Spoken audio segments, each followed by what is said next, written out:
मुलांनो, सुस्वागतम. संगीता भालसिंग या माझ्या यूट्यूब चॅनलवर तुम्हा सर्वांचे खूप खूप स्वागत. मराठी योग भारती इयत्ता 11वी या विषयाचा आपण अभ्यास करणार आहोत. म्हणजेच महाराष्ट्र राज्य माध्यमिक व उच्च माध्यमिक शिक्षण मंडळ पुणे यांच्यामार्फत आलेला इयत्ता 11वी मराठीचा सुधारित मूल्यमापन आराखडा आहे, तो आपण पाहणार आहोत. त्याचा शासन निर्णयाचा क्रमांकही दिलेला आहे आणि दिनांक 8 ऑगस्ट 1919 नुसार तो लागू झालेला आहे. मागच्या काळामध्ये इयत्ता 11वीचं नवीन पुस्तक आलेलं आहे, त्यानुसार सुधारित मूल्यमापन आराखडा हा आलेला आहे. यामध्ये प्रश्नपत्रिकेचं स्वरूप, वेगवेगळ्या घटकांना कशाप्रकारे गुणविभागणी केलेली आहे, तोंडी परीक्षेचं स्वरूप, त्याला गुणविभागणी कशी आहे, हे सर्व प्रकारचा आराखडा आपण आता पाहणार आहोत. चला तर पाहूया. प्रथम सत्र परीक्षेला कशाप्रकारे स्वरूप असेल. प्रथम सत्र परीक्षा वेळ असेल 2.5 तास आणि गुण आहेत 50 आणि घटकानुसार गुणविभागणी कशी केली आहे ते पाहू आपण. इथे घटक दिलेला आहे आणि गुण दिलेले आहेत. गद्य विभागावर 12 गुण असतील, त्यात 8 गुण पठित म्हणजे तुमच्या पाठ्यपुस्तकातला उतारा असेल आणि 4 गुण अपठित म्हणजे पाठ्यपुस्तकाच्या बाहेरचा उतारा असेल, त्याला 4 गुण.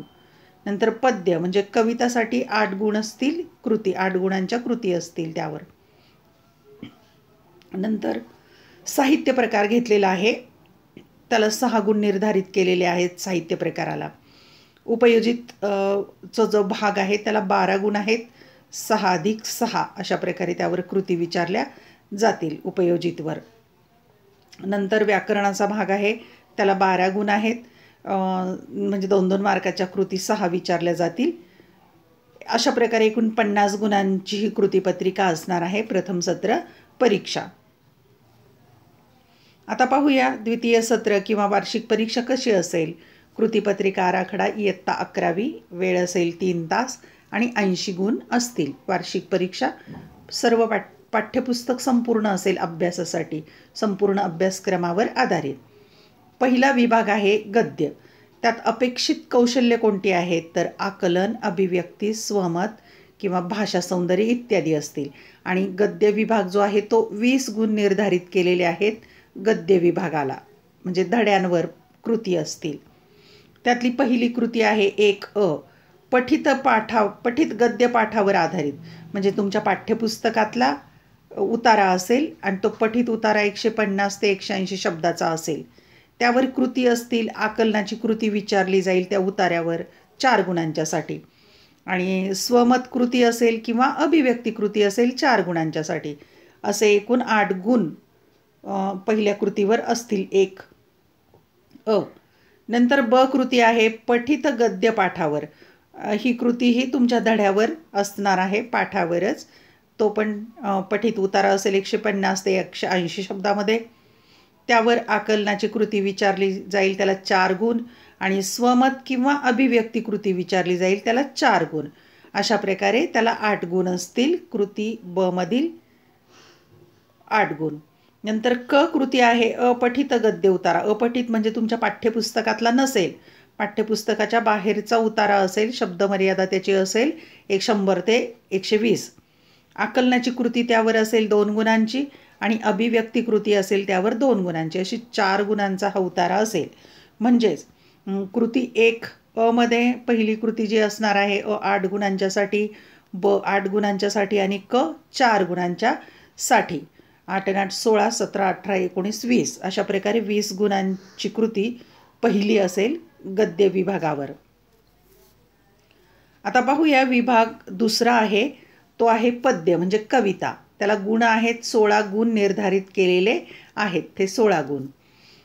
तिथं कौशल्य कोणती आहेत अपेक्षित कौशल्य आकलन, अभिव्यक्ती, काव्यसौंदर्य, भाषा सौंदर्य, अर्थसौंदर्य, भावसौंदर्य अशा यावर आधारित कृती असतील.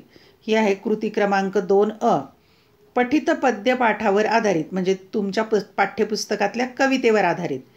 काव्यपंक्ती 10 ते 12 ओळी म्हणजे 10 ते 12 ओळी असतील कवितेच्या, त्यावर आकलनाची कृती असेल 4 गुणांना आणि रसग्रहण करण्यासाठी कृती असेल 4 गुणांना. असे एकूण 8 गुण निर्धारित केलेले आहेत. कृती 2 ब कृती पाहूया आपण. पठित पद्य पाठावर म्हणजे ही पण तुमच्या पाठ्यपुस्तकातलीच कविता असेल, 6पैकी 4 कृती सोडवायच्यात त्यावर. आकलनाच्या कृतीला असतील 4 गुण आणि अभिव्यक्तीच्या कृतीला असतील 4 गुण, असे एकूण 8 गुण त्यावर निर्धारित केलेले आहेत. 8 आणि 8 2 16 झाले. हे 8 आणि हे 8 2 कृती 16 गुणांच्यासाठी, म्हणजेच पद्य विभागाला 16 गुण निर्धारित केलेले आहेत. आता पाहूया विभाग 3, तो आहे नाटक, आणि विभाग 3ला गुण आहेत 12 गुण. त्यासाठी अपेक्षित कौशल्य कोणती? ज्ञान, आकलन, स्वमत, अभिव्यक्ती इत्यावर कृती असतील. कृती क्रमांक 3 पठित पाठावर आधारित सैद्धांतिक नाटक एक साहित्य प्रकाराचा परिचय आहे, त्यावर कृती असणार आहेत ह्या पठित पाठावर अभ्यासक्रमातल्या.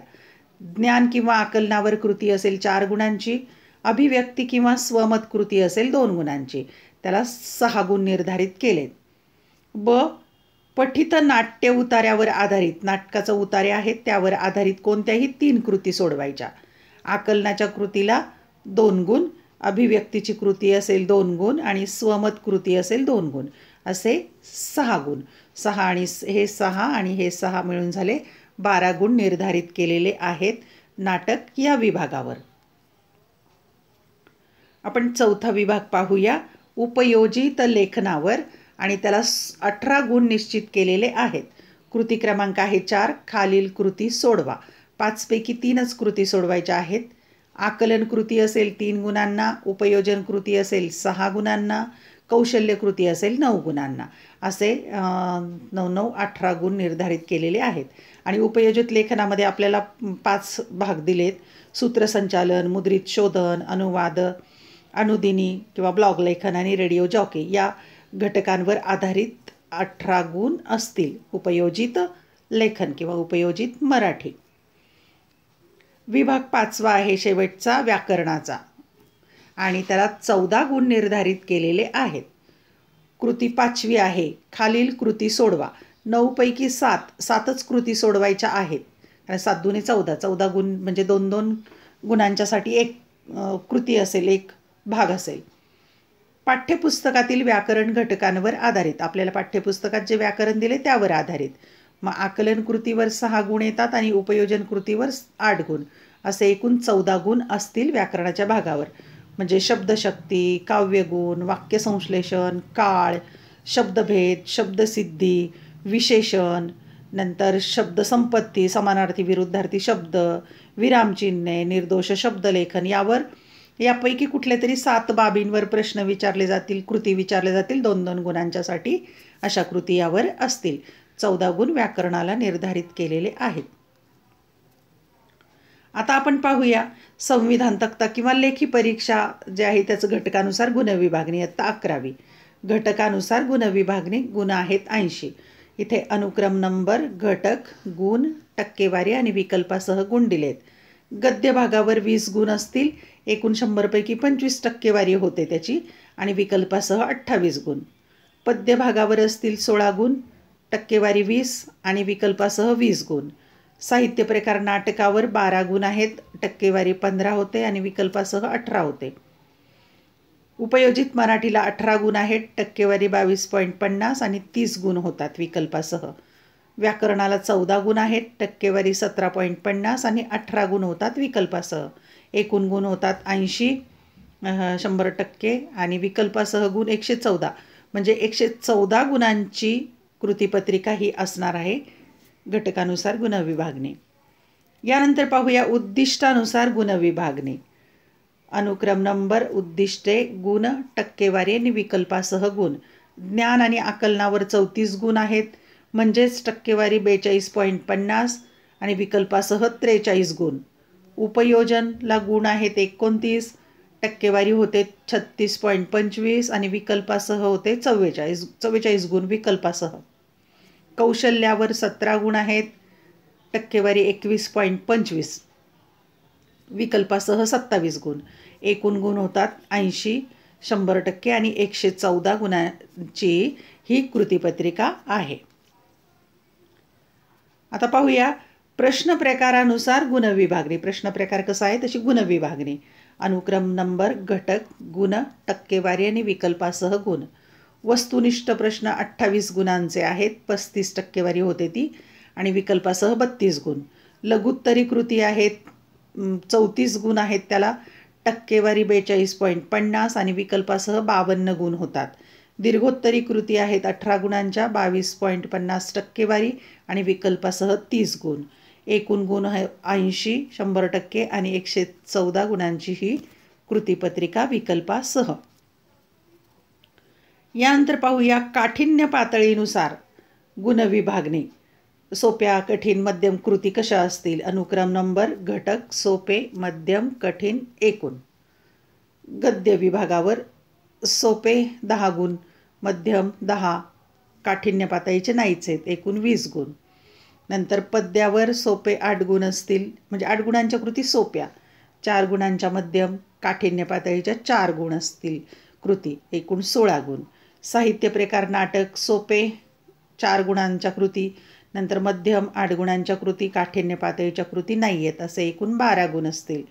उपयोजितला सोप्या कृती 4 गुणांच्या, मध्यम कृती 8 गुणांच्या आणि कठीण कृती असतील 6 गुणांच्या, असे 18 गुण.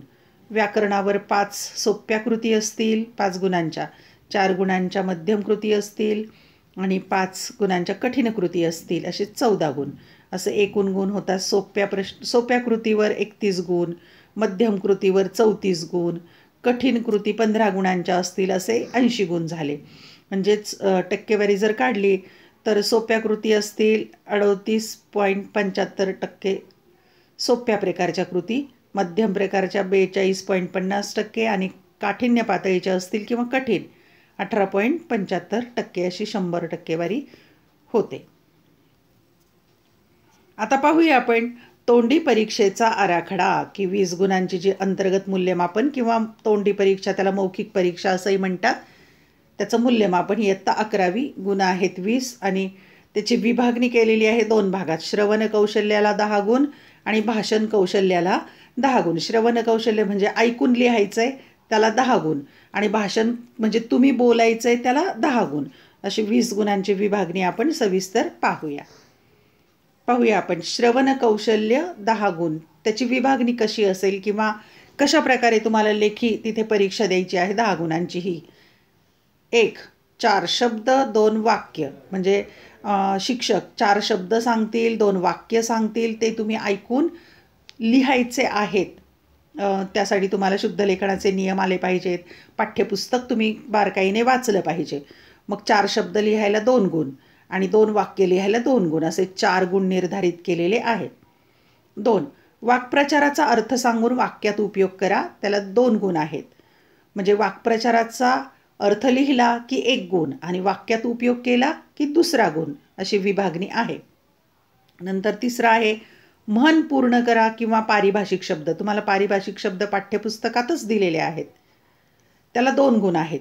इंग्रजी म्हणीचा मराठी अर्थ सांगायचा आहे किंवा पारिभाषिक शब्दासाठी मराठी संज्ञा लिहायची आहे, ते पुस्तकातल्याच पारिभाषिक शब्दांची संज्ञा लिहायची 2 गुणांच्या साठी. 4. कविता किंवा कथा किंवा उतारा किंवा नाट्य उतारा ऐकून 5 ओळीत सारांश लेखन किंवा माहिती लेखन. शिक्षक कविता, कथा, उतारा किंवा नाट्य उतारा तुम्हाला सांगतील, तो शांतपणे ऐकायचा आणि 5 ओळीमध्ये त्याचं सारांश लेखन किंवा माहिती लिहायची, त्याला 2 गुण निर्धारित केलेले आहेत. अशा प्रकारे एकूण 10 गुणांचं हे श्रवण कौशल्य, ते तुम्हाला त्यासाठी उत्तरपत्रिकाही दिली जाईल, तर त्यावर तुम्ही लिहायचं आहे. 2 आहे कौशल्य भाषण कौशल्य, त्यासाठी 10 गुण आहेत.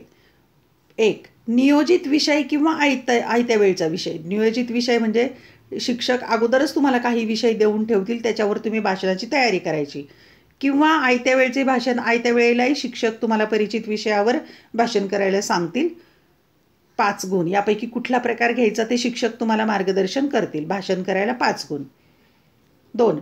कविता पठण, म्हणजे तुम्ही कविता पाठ करायची आहे, मग ती काव्यानंदातली असेल किंवा पाठ्यपुस्तकातली कोणतीही कविता किंवा पाठ्यपुस्तकाबाहेरील अन्य, म्हणजे तुम्हाला आवडणारी एखादी बाहेरची कविताही तुम्ही पाठ करू शकता किंवा अभंग म्हणू शकता किंवा ओवी पण म्हणू शकता. अशा प्रकारे याला 5 गुण निर्धारित, म्हणजे तुम्ही काय पाठांतर केलेलं आहे त्याच्यासाठी 5 गुण निर्धारित केलेले आहेत. धन्यवाद. व्हिडिओ आवडल्यास चॅनल सबस्क्राईब करायला आणि बेल आयकॉन प्रेस करायला अजिबात विसरू नका. तसेच व्हिडिओ लाईक करा, कमेंट करा आणि तुमच्या मित्रमैत्रिणींना जरूर शेअर करा. अभ्यासासाठी शुभेच्छा.